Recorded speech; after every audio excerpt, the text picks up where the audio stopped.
30 na katotohanan sa Pilipinas. Number 30, sa Pilipinas ka lang makakakita ng taong walang pera pero may parcel. Number 29, sa Pilipinas ka lang makakakita na ang mga tao na tumatanda ay lalong nagmumukhang pera. Number 28, sa Pilipinas ka lang makakakita na friends lang daw pero ang convo ay may good morning at wag papagutom. Number 27, sa Pilipinas ka lang makakakita ng mga batang nagbibigay ng cake at flowers sa nanay kapag Mother's Day, pero kinabukasan ay hindi na mautusan. Number 26, sa Pilipinas ka lang makakakita ng taong palusumbong sa boss para lang ma-promote sa trabaho. Number 25, sa Pilipinas ka lang makakakita ng taong hindi maubusan ng My Day, akala mo gumagawa ng PowerPoint. Number 24, sa Pilipinas ka lang makakakita ng taong huling beses kinilig ay nung nahawakan niya yung extension wire sa bahay. Number 23, sa Pilipinas ka lang makakakita ng taong matanda na pero nalilito pa rin sa mechado, afritada, menudo at kaldereta. Number 22, sa Pilipinas ka lang makakakita na kukuha ka ng valid ID pero hahanapan ka muna ng dalawang valid ID. Number 21, sa Pilipinas ka lang makakakita ng mga taong nahihilo kapag walang pang-cashing. Number 20, sa Pilipinas ka lang makakakita ng kapitbahay na mas alam pa ang buhay mo kaysa sayo.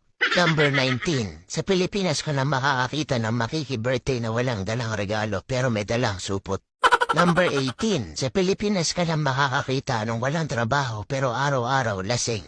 Number 17, sa Pilipinas ka lang makakakita ng tao na uupo sa dulo ng jeep tapos ipapabot ang bayad.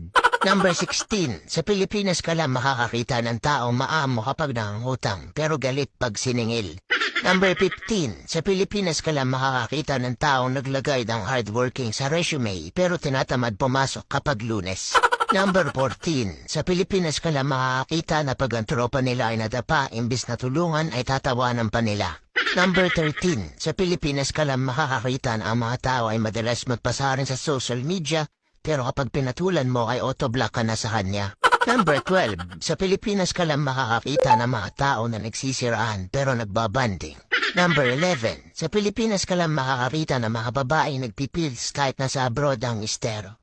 Number 10, sa Pilipinas ka lang makakakita na hindi kompleto ang childhood mo kung hindi mo naranasan mahulog sa kanal. Number 9, sa Pilipinas ka lang makakakita ng mga tao nang hihina kapag hindi nakakarinig ng chismis. Number 8, sa Pilipinas ka lang makakakita ng mga taong umalis ng bahay nakaakit-akit pero uuwing malagkit. Number 7, sa Pilipinas ka lang makakakita ng taong nakapamewang kapag tumitikim ng niluluto. Number 6, sa Pilipinas ka lang makakakita ng mga taong nagmumove on kahit hindi naman naging sila. Number 5, sa Pilipinas ka lang makakakita ng mga bahay na nagiging oven kapag tanghali. Number 4, sa Pilipinas ka lang makakakita na pagbuntis ay chichismis pero pagbinyag ay nakikikain. Number 3, sa Pilipinas ka lang makakakita na may mga taong sinasabawan ang pansit canton. Number 2, sa Pilipinas ka lang makakakita ng mga taong nagsasabi na on the way na pero ang totoo ay kakagising pa lang. Number 1, sa Pilipinas ka lang makakakita na dahil sobrang init pati wallet walang laman tuyong tuyo.